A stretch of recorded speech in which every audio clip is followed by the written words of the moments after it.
In order to post-calibrate our yields and field ops, we will first have to create non-farm storage. And to do that, we will go into Setup, go into Company, go into Buildings, and we'll hit the plus in the bottom right.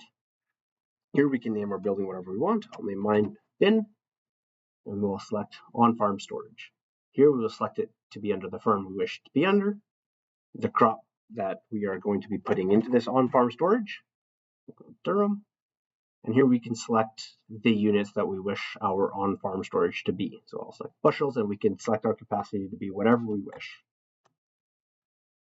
Once we have that, we can now select a place to put our on-farm storage, put anywhere on the map. We can hit save.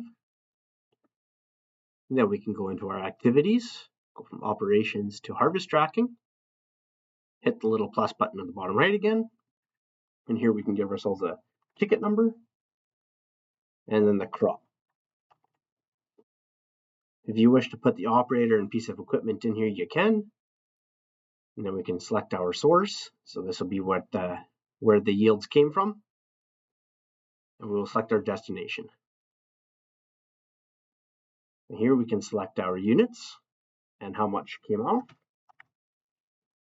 whether it was a wet or dry, and the moisture percentage if you have that.